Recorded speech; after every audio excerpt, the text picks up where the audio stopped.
véritable gourmet gospel, c'est pas quand une sœur en Christ perd un frère en Christ ou bien un frère en Christ perd une sœur en Christ. Le véritable gourmet gospel, c'est la souffrance des pasteurs par rapport à leurs fidèles. Quand un fidèle quitte l'église, c'est un gourmet gospel. C'est pourquoi deviens un homme de prière pour que Dieu te parle.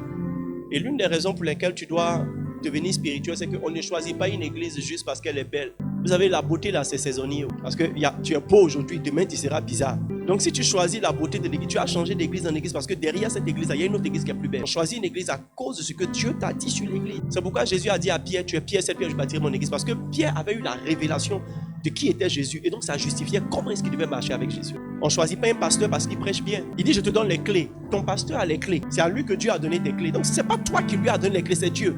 Mais toi, tu l'as choisi pourquoi? Il y a de bons pasteurs qui ne peuvent pas être ton pasteur. Quelqu'un peut être un bon prédicateur, un bon pasteur, mais il ne peut pas être ton pasteur. Parce que ta destinée n'est pas rattachée à lui. Arrivé un moment, il faut découvrir qui est ton pasteur. Parce qu'il n'y a pas plus ennui qu'un fidèle dont la destinée n'est pas rattachée à toi.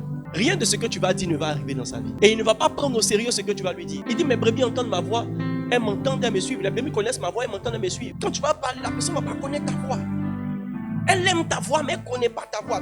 Son âme ne connaît pas ta voix. Parce que c'est pendant que je suis en train de parler, je ne vous dis pas fais ceci, ne fais pas cela. Mais il y a beaucoup de personnes qui entendent ce qu'ils doivent faire et ce qu'ils ne doivent plus faire. Il te faut une certaine révélation pour savoir à qui te connecter. Et voyez, c'est par le moyen de la même révélation que vous pouvez avoir des frères et des sœurs. Je vais vous dire quelque chose qui va vous choquer. Ce n'est pas parce que vous avez rencontré quelqu'un à l'église que la personne est de Dieu. La Bible dit, il y a au milieu de vous, des faux frères. Et la Bible dit, il y a au milieu de vous aussi des loups ravisseurs.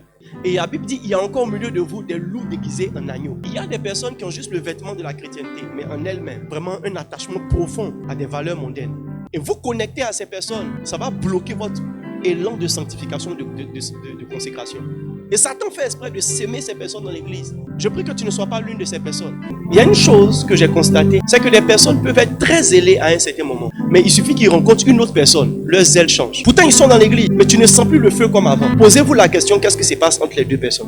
Je vais vous dire quelque chose, le péché est dangereux, mais ce n'est pas le péché qui détruit les gens spirituellement toujours. C'est les mauvaises fréquentations même dans l'église. Je ne dis pas ça pour encourager les sectes, mais je vous dis pour faire très attention. Comment vous pouvez reconnaître un faux frère? Il a toujours quelque chose à dire sur les autres. Il a toujours quelque chose à critiquer. Une fausse sœur, elle a toujours quelques mécontentements qu'elle doit exprimer. Il y a toujours des gens qui ont des problèmes avec les gens. Il y a toujours des gens qui sont victimes dans un système. Pendant 20 ans, tu es chrétien, tu es toujours victime. C'est toi-même le problème. J'ai toujours l'habitude de dire que les barbelés électriques, c'est pas pour les gens de la maison, c'est pour contre ceux qui sont dehors. Maintenant, si toi, tu es dans la maison, tu as sauté la clôture, ça t'a brûlé. Prie pour ton cœur et ne laisse pas Satan semer l'orgueil pour mépriser l'autorité.